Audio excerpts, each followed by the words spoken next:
അല്ലാഹുവിന്റെ വിശുദ്ധമായ ഖുർആൻ നമ്മോട് ഓർമ്മിപ്പിക്കുന്ന, വിശുദ്ധമായ ഖുർആനെ ചർച്ച ചെയ്യാൻ പ്രേരിപ്പിക്കുന്ന, വിശുദ്ധ ഖുർആനിലെ പുണ്യമായ ചില സൂചനകളുണ്ട്. ആ സൂചനകളാണ് ഖുർആൻ നമ്മുടെ ഹൃദയത്തിന്റെ പ്രകാശമായി നമ്മുടെ ഹൃദയാന്തരങ്ങളിലേക്ക് കടത്തിവിടുക. നമ്മുടെ ഉടമസ്ഥനായ അല്ലാഹു സുബ്ഹാനഹു വ തആലയ്ക്ക് അവന്റെ അടിമകളായ മാനവ വംശത്തോട് എന്തൊക്കെയാണോ സംസാരിക്കാനുള്ളത് ആ സംസാരമാണ് ഖുർആൻ. ഒറ്റവാക്കിൽ പറഞ്ഞാൽ അടിമയ്ക്ക് ഉടമ അടിമയോട് പറയുന്ന നിർദ്ദേശങ്ങളാണ് ഖുർആൻ. ഹാദാ കലാമുല്ലാഹ്, ഇത് അല്ലാഹുവിന്റെ കലാമാണ് എന്ന് പറഞ്ഞാൽ അതിന്റെ അർത്ഥം അല്ലാഹു നമ്മോട് സംസാരിക്കുകയാണ്.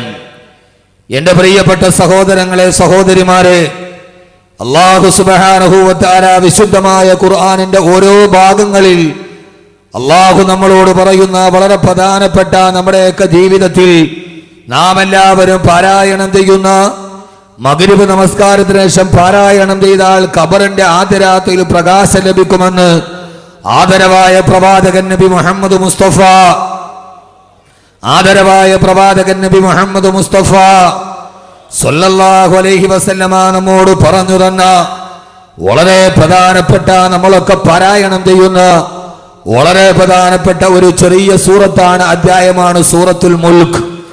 ആ സൂറത്തുൽ മുൽക്കിൽ അല്ലാഹു സുബ്ഹാനഹു വ തആല ആരംഭിക്കുന്ന സൂറത്തുൽ മുൽക്കിന്റെ പ്രഥമമായ രണ്ട് ആയത്തുകളാണ് നാം ഇന്ന് ചർച്ച ചെയ്യുക. സമകാലീന സംഭവങ്ങളുമായി കോത്തിണക്കി അല്ലാഹു സുബ്ഹാനഹു വ തആല വിശുദ്ധമായ ഖുർആനിന്റെ സൂറത്തുൽ മുൽക്ക് എന്ന് പറഞ്ഞ പരമപ്രധാനമായ നാം എല്ലാവരും പാരായണം ചെയ്യാൻ നിർബന്ധിതമായ ആ സൂറത്തിൽ അല്ലാഹു ആദ്യം തുടങ്ങുന്നത് ഇങ്ങനെയാണ്: ബിസ്മില്ലാഹിർ റഹ്മാനിർ റഹീം. പരമകാരുണ്യകനും പരമദയാലുമായ അല്ലാഹുവിന്റെ നാമത്തിൽ ആരംഭിക്കുകയാണ്. ആദ്യമായി സൂറത്തുൽ മുൽക്കിൽ അല്ലാഹു പ്രഥമ പരിഗണനീയമായി പറയുന്ന ആയത്ത് അല്ലാഹു പറയാണ്: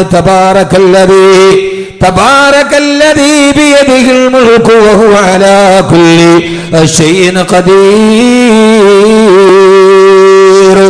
അല്ലദീ ഖലഖൽ മൗത വൽ ഹയാത ലിയബ്ലുവകും അയ്യുകും അഹ്സനു അമലാ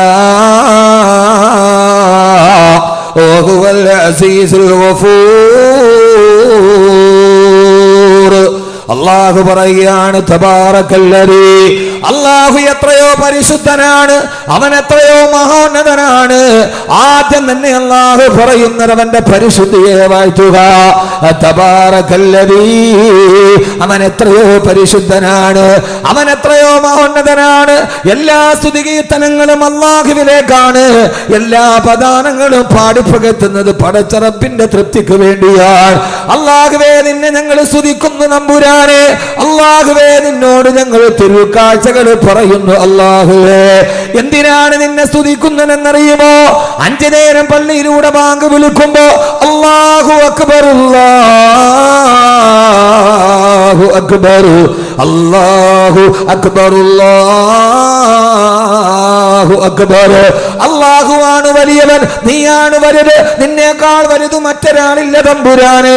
അല്ലാഹുവേ, നീയാണ് ആദി, നീയാണ് അനാദി, നിന്റെ തുടക്കത്തിനൊരാരംഭമില്ല തമ്പുരാന്, നിന്റെ ശേഷിപ്പിനൊരവസാനമില്ല തമ്പുരാന്. അല്ലാഹുവേ, നീ പരാശ്രയരഹിതനാണ്, നിനക്കൊരു സഹായിയില്ല, നിനക്ക് തുല്യനില്ല, നിനക്ക് സാദൃശ്യമില്ല, നീ ഏകനാണ്. അല്ലാഹുവേ, അല്ലാഹുവേ, എല്ലാ തിരുമുൾ കാഴ്ചകളും നിന്റെ മുമ്പിലേക്കാണ്. 5 നേരം ബാങ്ക് വിളിക്കുമ്പോ, ബാങ്ക് വിളിച്ച് പള്ളിയിൽ നമസ്കാരം നിർവഹിച്ച് കഴിയുമ്പോ വിശ്വാസിയുടെ ചുണ്ടുകൾ മന്ത്രിക്കുകയാണ്: സുബ്ഹാനല്ലാഹ്, അൽഹംദുലില്ലാഹ്, അല്ലാഹു അക്ബർ. എന്തിനാണ് ഇതെങ്ങനെ വിളിച്ചു പറയുന്നതെന്നറിയുമോ? അത് പടച്ചതമ്പുരാന്റെ ഗതികേട് കൊണ്ടല്ല, പടച്ചറപ്പിന്റെ ഗതികേട് കൊണ്ടല്ല. ഏതോ മനസ്സിന് അർബുദം ബാധിച്ച് ആരൊക്കെയോ പറഞ്ഞു പിടിപ്പിച്ചതുപോലെ അത് പടച്ചതമ്പുരാന്റെ ഗതികേട് കൊണ്ടല്ല. പിന്നെന്തിനാണ് നിന്നെ ഞങ്ങൾ പുകഴ്ത്തുന്നതെന്നറിയുമോ? അല്ലാഹുവേ, ബിയദിഹിൽ മുൽക്കു, എല്ലാ അധികാരവും നിന്റെ കയ്യിലാണ്. അല്ലാഹുവേ, നമ്മളെ പോലെ പാരായണം ചെയ്യുന്ന തബാറക സൂറത്തിന്റെ ആദ്യത്തെ വരിയുടെ അർത്ഥമാണ് ഞാൻ പറയുന്നത്. ഏറെ പറയുന്നതിലല്ല. ഇന്ന് വഅദ് കഴിഞ്ഞ് അവസാനിക്കുമ്പോ പറയണ കബീർ വാക്കവയുടെ വഅദ് കേട്ട് സൂറത്തുൽ മുൽക്കിന്റെ ആദ്യത്തെ 2 ആയത്ത് ഞങ്ങൾ പഠിച്ചെന്ന് പറയണം. ഈ ഖുർആൻ പഠിക്കേണ്ടതല്ലേ? ഇത് ഗവേഷണം ചെയ്യേണ്ടതല്ലേ? ഇതിന്റെ പരമപ്രധാനമായ പ്രഖ്യാപനങ്ങളിലൂടെ നമ്മുടെ മനസ്സൂളിയിടേണ്ടതല്ലേ? അല്ലാഹുവേ, നിന്നെ ഞങ്ങൾ സ്തുതിക്കുന്നത് എന്തിനെന്നറിയോ? ബിയദിഹിൽ മുൽക്കു, എല്ലാ അധികാരവും നിന്റെ കയ്യിലാണ് തമ്പുരാനെ. എല്ലാത്തിന്റെയും കടിഞ്ഞാണ് നിന്റെ കയ്യിലാണ് അല്ലാഹുവേ. ഈ സൂര്യനെ പടച്ച തമ്പുരാനെ, ചന്ദ്രന് നിലാവ് കൊടുത്ത അല്ലാഹുവേ, അല്ലാഹുവേ, അല്ലാഹുവേ, കിഴക്ക് നിന്ന് സൂര്യനെ ഉദിപ്പിച്ചത് നീയാണ്, പടിഞ്ഞാറതിനെ അസ്തമിപ്പിച്ചത് നീയാണ് തമ്പുരാനെ.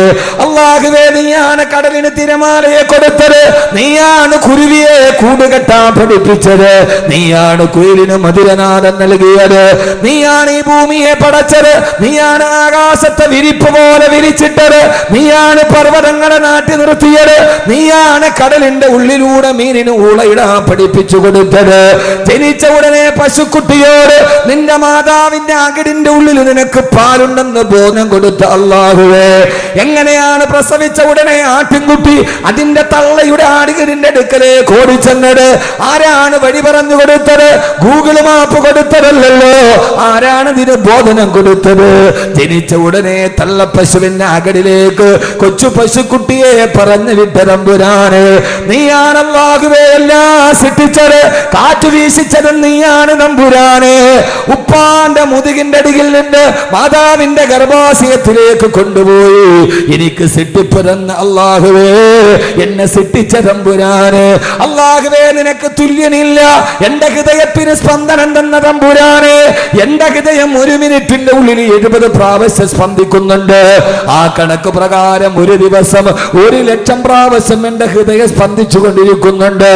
60 വയസ്സ് വരെ ജീവിച്ചിരിക്കുന്ന ഒരു മനുഷ്യന്റെ ഹൃദയം, ആ ഹൃദയം എങ്ങനെ സ്പന്ദിക്കുമ്പോ അവന്റെ ശരീരത്തിന്റെ രക്തക്കുഴലുകളിലൂടെ രക്തം പ്രവഹിക്കുന്നുണ്ട്.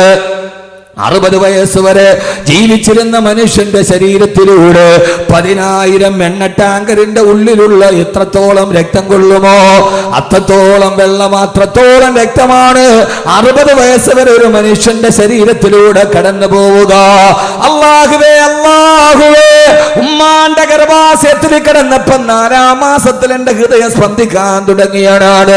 40 വർഷം കഴിഞ്ഞു. ഇതേവരെ 1 മിനിറ്റിൽ കൃത്യമായി 70 പ്രാവശ്യം, ഒരു ദിവസം 1,00,000 പ്രാവശ്യം.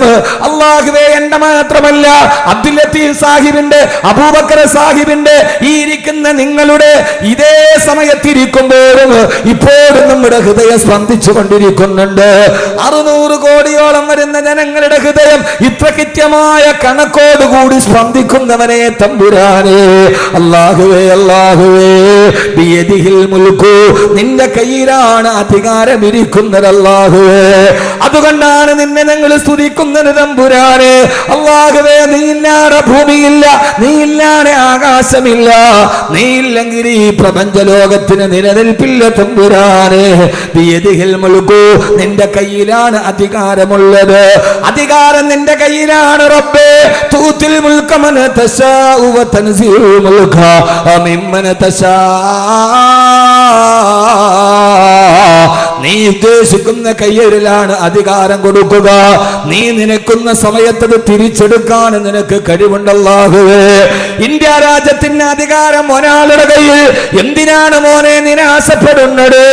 ഇരുകാലിയുടെ പേരിൽ 2 കാലിയായ പെഹ്ലൂഖാനെ തല്ലിക്കൊണ്ട പെഹ്ലൂഖാൻ എന്ന് പറയുന്ന നിരപരാധിയുടെ നിലവിളി കേട്ട മണ്ണിനാണ് കഴിഞ്ഞ ആഴ്ചത്തെ രാജസ്ഥാൻ ഉപതെരഞ്ഞെടുപ്പിൽ ഫാസിസത്തിന് കാലിടറിപ്പോയത്.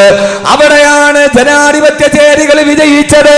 4 കാലിയുടെ പേരിൽ 2 കാലിയെ തല്ലിക്കൊന്ന പെഹ്ലൂഖാന്റെ നിലവിളി കേട്ട് കരഞ്ഞു പോയ മണ്ണിനാണ് ഫാസിസത്തിന്റെ ശവക്കുടി തോണ്ടിയത്. ഈ അധികാരം അവൻ ഇച്ഛിക്കുന്ന കയ്യിലാണ് വെച്ചു കൊടുക്കുക.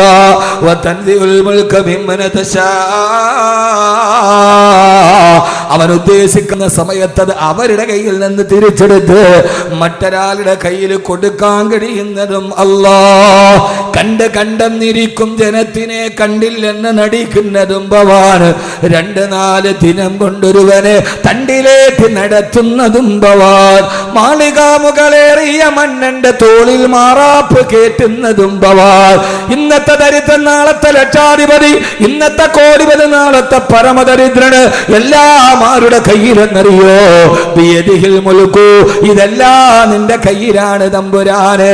നീയാണ് സൂര്യനെ ചലിപ്പിച്ചത്, നീയാണ് ചന്ദ്രനെ ഉദിപ്പിച്ചത്. 156 വർഷത്തിനൊരിക്കൽ 1.5 നൂറ്റാണ്ടിന്റെ ഇടയിൽ സൂര്യനെയും ചന്ദ്രനെയും ഭൂമിയെയും ഒരേ നേർരേഖയിൽ കൊണ്ടുവന്നത് നീയാണ് അല്ലാ. സഹോദരങ്ങളോട് സഹോദരിമാരോട് എന്തെങ്കിലുമൊക്കെ പഴയ വർത്തമാനം പറഞ്ഞ് തിരിഞ്ഞു പോകാനല്ല ഈ വിനീതൻ എഴുതിച്ചു നിന്നത്. കഴിഞ്ഞ ആഴ്ചയാണ് ചന്ദ്രഗ്രഹണം നടത്തത്. 156 വർഷത്തിൽ ഒരു പ്രാവശ്യമാണ് ചന്ദ്രനും സൂര്യനും ഒരേപോലെ നേർരേഖയിൽ വന്നത്. എന്തിനാണങ്ങ് വന്നതെന്നറിയുമോ? കിഴക്ക് നിന്ന് സൂര്യനെ ഉദിപ്പിച്ച റബ്ബേ, പടിഞ്ഞാറ് അസ്തമിപ്പിച്ച റബ്ബേ, നീ സൂര്യനൊരു ഭ്രമണപഥം വരച്ചു കൊടുത്തിട്ടുണ്ട്, ചന്ദ്രന് നീ ഒരു ഭ്രമണപഥം വരച്ചെടുത്തിട്ടുണ്ട്. വൽഖമറ ഖദ്ദറനാഹു മനാസില ഹത്താ ദഖൽ റുജൂനിൽ ഖദീം.